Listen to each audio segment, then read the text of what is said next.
Before we dive into today's episode, we got a quick recommendation.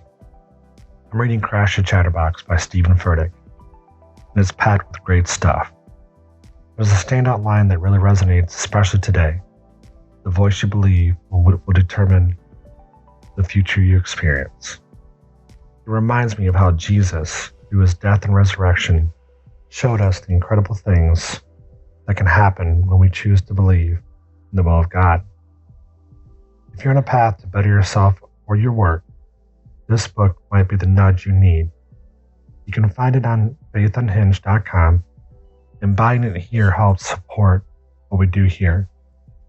I think it could really make a difference for you. And now, welcome to Faith Unhinged. I'm David, and today is a bit special because it's Easter. As you can hear, my voice is not doing well right now, but I truly believe that God wanted us to record this episode. I might have to clear my throat a little bit through the episode, but that's okay. We're going to do it anyway. We're talking about more than just a holiday. And by the way, I don't like that term when it refers to Easter or Christmas, holiday. We're talking about what Jesus did and the powerful example he set for us. It's about new beginnings, overcoming the impossible, and leading in a way that puts others first. He's the ultimate example of what it means to make a comeback. And there's so much we can take from this and in our own lives, in our businesses, and how we treat others. To help us unpack these profound lessons, explore how we can apply Jesus' life teachings to our own challenges, I've invited a very special guest today. She's not only my partner in life, but also a constant source of inspiration. Let's get into how we can apply Jesus' life lessons to our everyday challenges. Think of Easter as the ultimate do-over.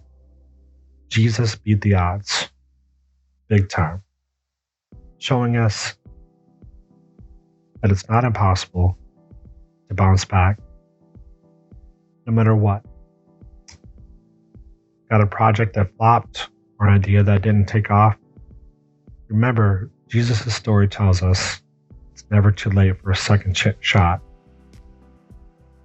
What's one thing you like to start over? Let's take a cue from Jesus and give it another go. How many do-overs have I received?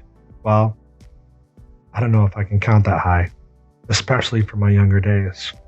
Walking into drug house after drug house, getting high on anything I could, and flat out ignoring what was going on around because nothing else mattered except where my next high would come from. I attribute my comeback to the resurrection of Jesus.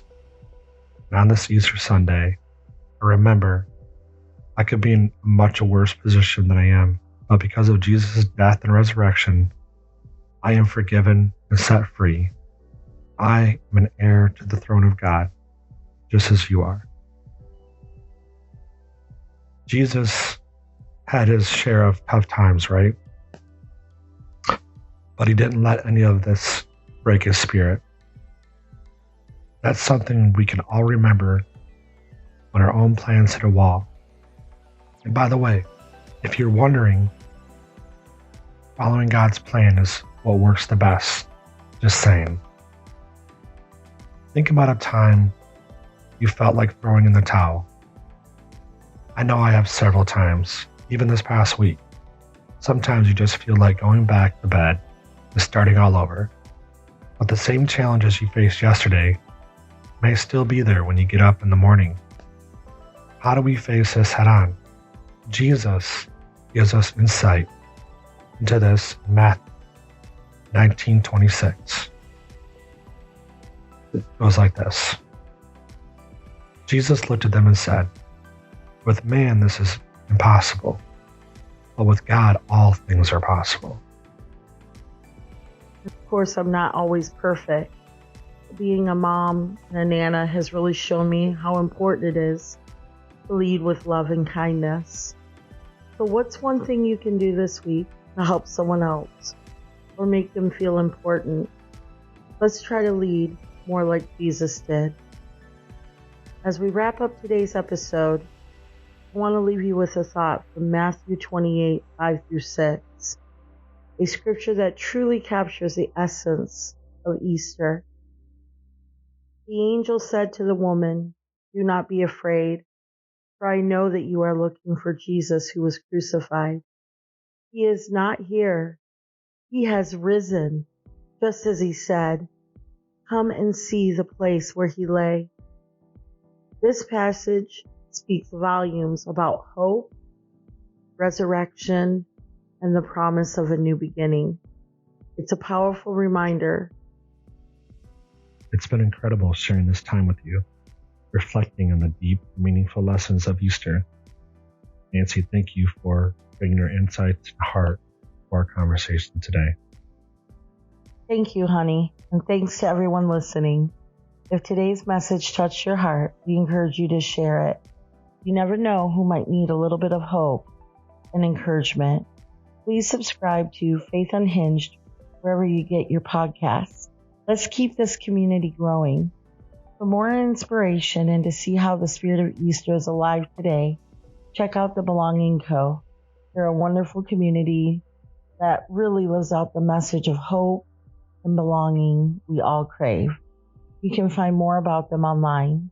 And don't forget to stop by faithunhinged.com, whether it's to catch up on missed episodes, find resources to deepen your faith, or explore books like Crash the Chatterbox that David was talking about today. We've got plenty to help you on your journey. This Easter, let's remember the message of renewal and triumph over adversity. Keep that hope alive in your hearts and let it guide you through the year. Happy Easter, everyone. Stay hopeful. And remember, every day we get a do-over. Shout from the rooftops, let it